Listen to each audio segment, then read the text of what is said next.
रुपेंद्र श्रीवास्तव ने। इन 30 सालों में बिहार में क्या हुआ, उद्योग धंधे की स्थिति क्या है और मजदूर पलायन क्यों कर रहे हैं। हमारे साथ माधव आनंद हैं, नेता भी हैं, एक अर्थशास्त्री भी हैं। माधव जी, अब 15-15 साल को लेकर राजनीति हो रही है, लेकिन जनता के 30 साल के हुए क्या? कि रुपेंद्र जी, विकास का कोई जाति धर्म संप्रदाय मजहब नहीं होता है और विकास के नाम पे राजनीति बिहार में होती ही रही है शुरू से ही। मैं जो कुछ भी आज आपको साथ सही शेयर कर रहा हूँ, अर्थशास्त्री होने के नाते शेयर कर रहा हूँ कि चाहे लालू राज की 15 साल की बात हो या नीतीश जी की जो वर्तमान सरकार है उनकी कार्यकाल 15 साल के कार्यकाल की बात करें, दोनों सरकारों की मैं ये नहीं कहता हूँ कि उन लोगों ने काम नहीं किया। प्राथमिकता में रोजगार सृजन और निवेश कैसे लाया जाए, कल कारखाने कैसे लगे, युवाओं को रोजगार कैसे मिले, पलायन करने के लिए मजबूर जो है सो उन लोगों को ना होना पड़े, सरकार ने इस कदम में इस दिशा में ठोस कदम नहीं उठाया। और आज यही कारण है कि इस कोरोना के संकट के घड़ी में, जिसको हम लोग कोरोना पेंडेमिक और इकोनॉमिक पेंडेमिक कहते हैं, आज जो है बिहार में कितने लाखों लोगों का जो है बिहार वापसी हुई है, आप इसका अनुमान लगा सकते हैं। आपके पास भी आंकड़ा है और मेरे पास भी आंकड़ा है। अब वो समय आ गया है, चाहे नीतीश जी की जो भी कार्यकाल बचे हुए हैं 3 महीने का, उनके लिए भी एक चैलेंज है।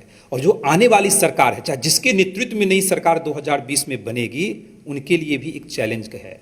और निश्चित रूप से मुझे लगता है जिसकी भी अब नई सरकार बनेगी, उसकी प्राथमिकता में जो है रोजगार सृजन और निवेश कैसे बिहार में लाया जाए, यही होना चाहिए। तभी बिहार की जनता किसी को भी, दोनों जैसे गठबंधन को जो है आशीर्वाद देने का काम करेगी। एक रोड मैप जरूर जनता के सामने पेश करना होगा कि आने वाले 5 साल में आप जो है ये सुनिश्चित करेंगे कि बिहार से एक भी व्यक्ति का पलायन जो है मजबूरी बस नहीं होना पड़े।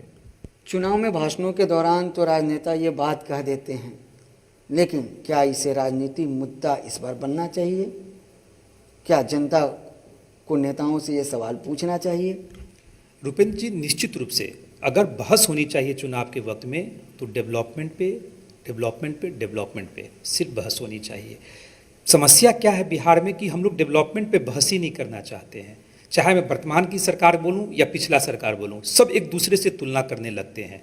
मैंने कहा कि भाई, विकास की कोई जाति धर्म संप्रदाय मजहब नहीं होता, उसको राजनीति से ऊपर देखने की ज़रूरत है।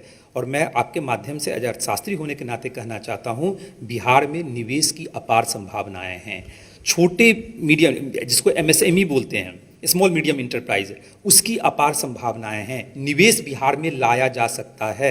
मैं नहीं कहता हूँ मैन्युफैक्चरिंग प्लांट यहाँ लग जाएगा, लेकिन सर्विस सेक्टर को बढ़ावा दिया जा सकता है, फूड प्रोसेसिंग सेक्टर को बढ़ावा दिया जा सकता है, बिजनेस प्रोसेस आउटसोर्सिंग लगाया जा सकता है। छोटी छोटी कंट्री, वियतनाम, कंबोडिया, लाओस का उदाहरण लीजिए, जहाँ वो लोग जो है एक बिहार से भी छोटा जगह है, लेकिन आज देखिए किस रूप में उन्होंने अपने आपको विकास किया है। क्या बिहार में नहीं किया जा सकता है? बिहार में किया जा सकता है। इसलिए मैं आपके माध्यम से कहना चाहता हूँ, माननीय नीतीश कुमार जी को भी कहना चाहता हूं कि जो निवेश की प्रोत्साहन की इनकी योजना है, उस योजना को भी मैंने अध्ययन किया, उसमें भी संशोधन की जरूरत है। कैमरा के साथ रुपेंद्र श्रीवास्तव, जी मीडिया, पटना।